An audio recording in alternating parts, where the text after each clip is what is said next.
Bismillahirrahmanirrahim. Assalamu alaikum. Welcome to our online coaching classes at the platform of Shah Rukn Alam College of Health Sciences Multan.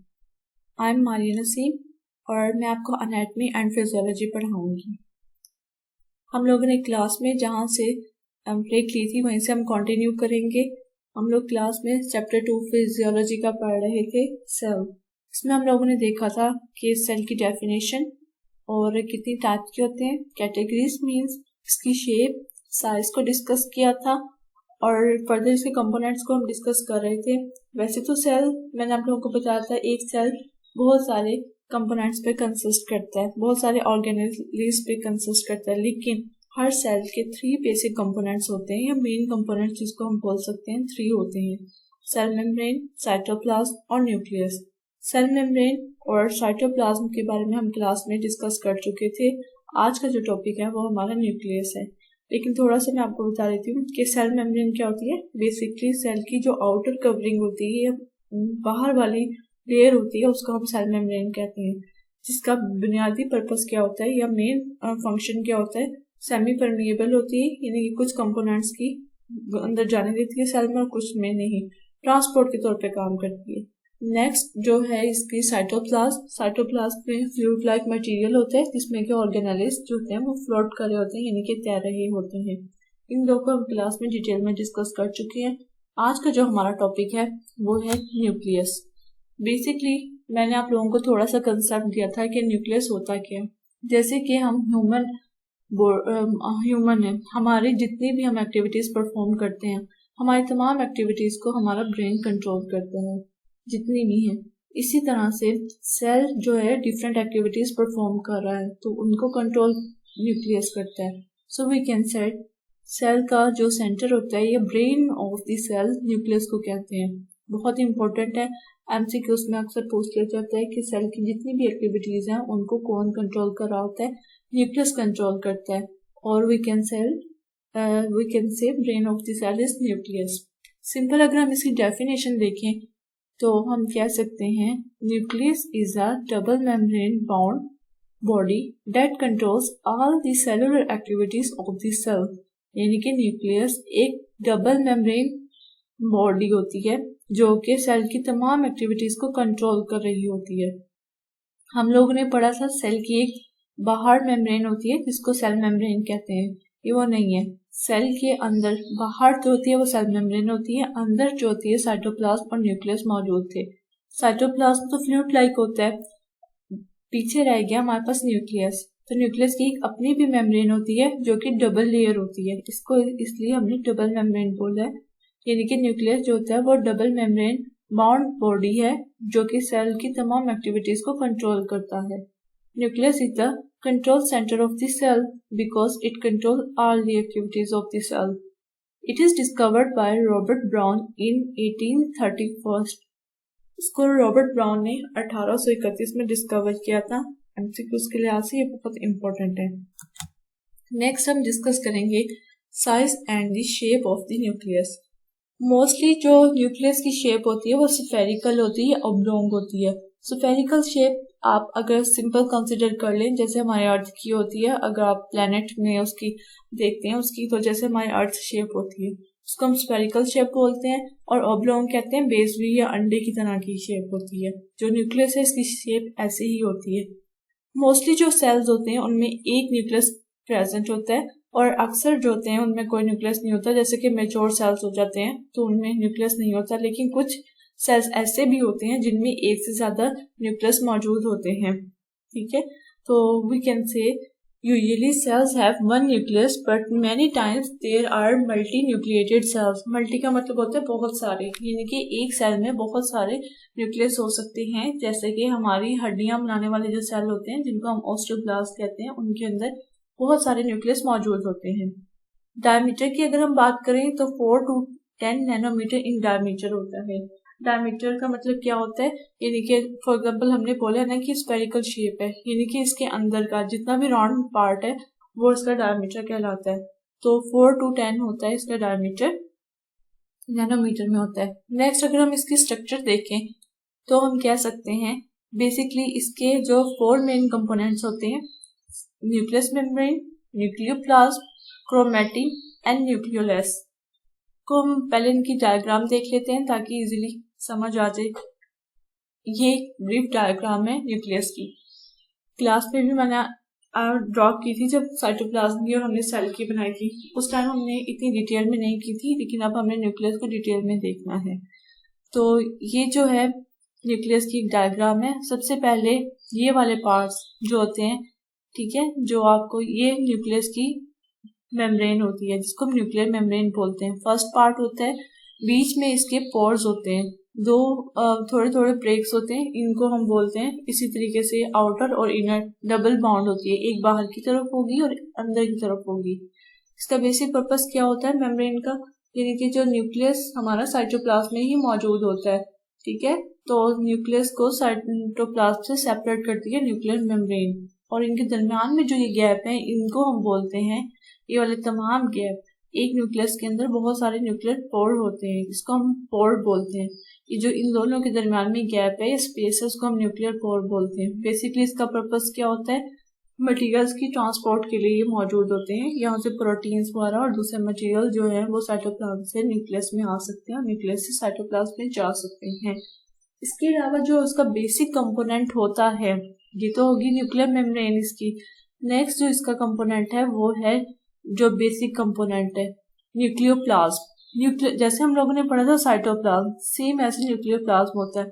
Cyto का मतलब cell होता है, cell का जो fluid like material होता है उसको हम साइटोप्लाज्म कहते हैं।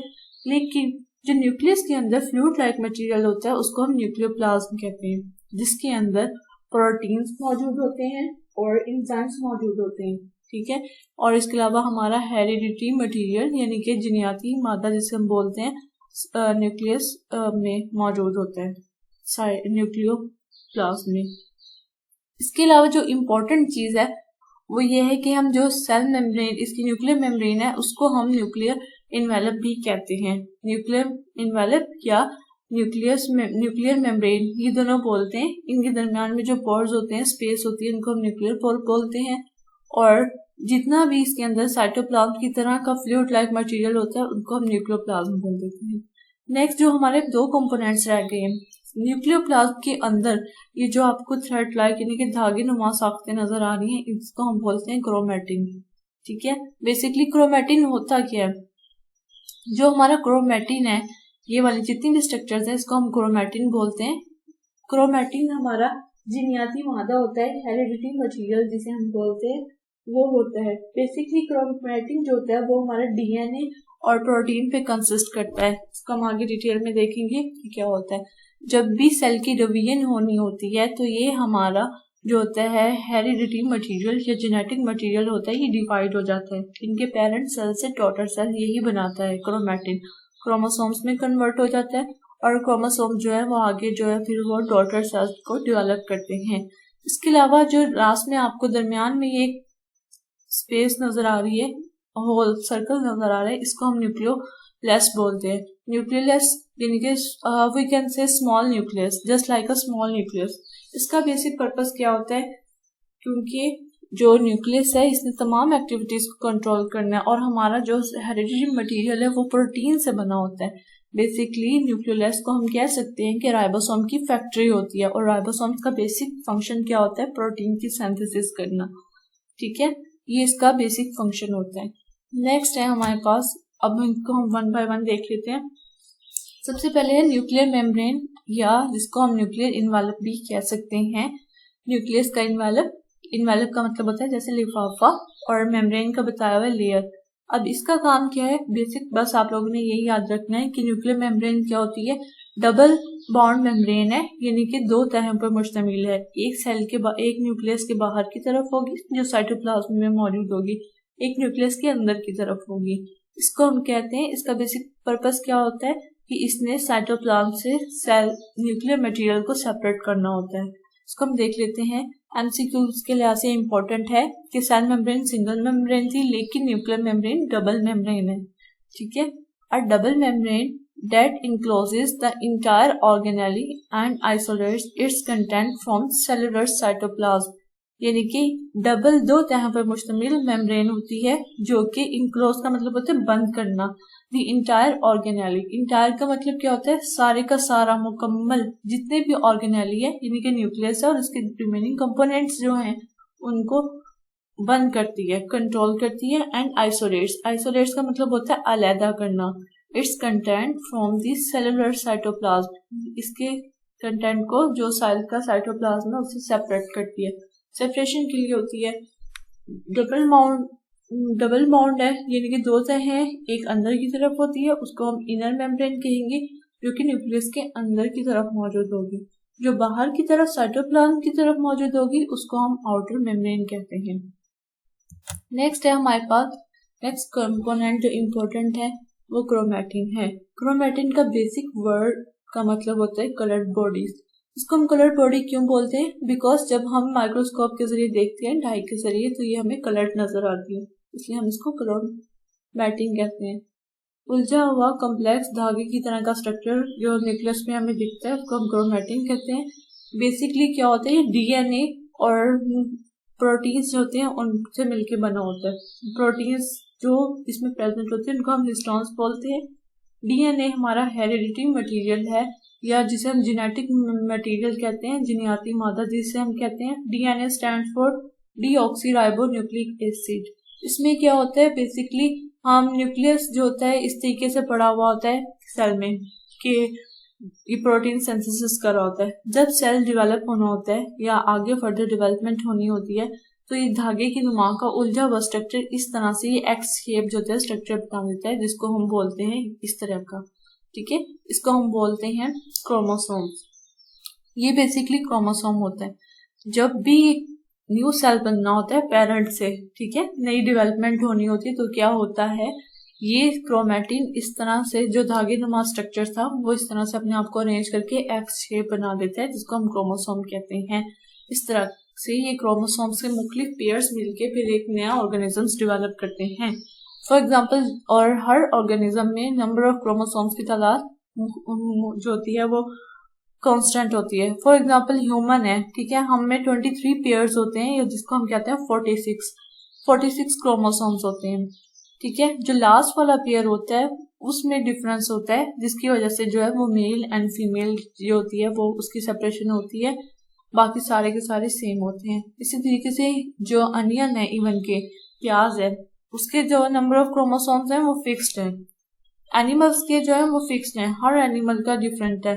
प्लांट्स के इवन के डिफरेंट है, फ्लाइज जो मक्खियां होती हैं उन तक के भी डिफरेंट है ह्यूमन में। लेकिन ये है कि ह्यूमन एक जैसे स्पीशीज में, स्पीशीज कहते हैं एक जैसी चीजों का गिरोह। फॉर एग्जांपल, हम जैसे सारे के सारे ह्यूमन है, ऐसा नहीं होगा कि हर ह्यूमन में डिफरेंट क्रोमोसोम्स होंगे। तमाम जो है ह्यूमन में उनमें क्रोमोसोम्स की तादाद 46 होगी, या हम कह सकते हैं 23 पेयर्स होंगे, ठीक है। नेक्स्ट इसका जो बेसिक कंपोनेंट है, नेक्स्ट कंपोनेंट आता है वो न्यूक्लियोप्लास्ट, जस्ट लाइक अ साइटोप्लाज्म। इसमें भी क्या होते हैं, एंजाइम्स पाए जाते हैं, और इसका बेसिक पर्पस क्या होता है, इसमें भी जितना भी जेनेटिक मटेरियल होता है यानी कि हमारा इसमें होल्ड डाउन किया हुआ होता है। नेक्स्ट है हमारे पास न्यूक्लियोलस। न्यूक्लियोलस राइबोसोम की फैक्ट्री के तौर पे भी काम करता है, और इसकी कोई अपनी मेम्ब्रेन नहीं होती है, ये जस्ट न्यूक्लियस में प्रेजेंट होता है। और इसका बेसिक पर्पस क्या होता है कि इसके अंदर राइबोसोम्स की जो होती है वो सिंथेसिस हो रही होती है, जो कि आगे फर्दर डीएनए और जो होते हैं डिफरेंट प्रोटीन्स बना के जो हमारा जीनियाती मादे का ट्रांसफर का प्रोसेस होता है उसमें हिस्सा ले रहे होते हैं। एक चीज और जो इम्पोर्टेंट है जो कि डिस्कस करना है वो है कि जो फंक्शंस हैं न्यूक्लियस के, ठीक है, बेसिकली यही फंक्शंस होते हैं, control centre of the cell, और कंट्रोल द प्रोटीन सिंथेसिस को कंट्रोल करता है, control the cell division. 3 basic functions nucleus के यही है। और इसके अलावा आप लोगों ने ये बात याद रखनी है कि न्यूक्लियस जो है जितनी भी सेल की एक्टिविटीज है उनको कंट्रोल कर रहा है इसकी, लेकिन सबसे बेसिक जो होती है ये हमारा जेनेटिक मटेरियल है उसको बना रहा है। और इसके अलावा जो है यहाँ पे जेनेटिक प्रोटीन्स बन रहे हैं, ठीक है, जिसकी वजह से आगे जेनेटिक मटेरियल की ट्रांसफॉर्मेशन होती है और न्यू सेल्स बन रहे होते हैं, और उसी से फिर जो है वो न्यू ऑर्गेनिजम्स बनती हैं। ये था न्यूक्लियस के बारे में। एनी क्वेश्चन, अगर कोई क्वेश्चन हो तो आप लोग पूछ सकते हैं। Thanks for watching.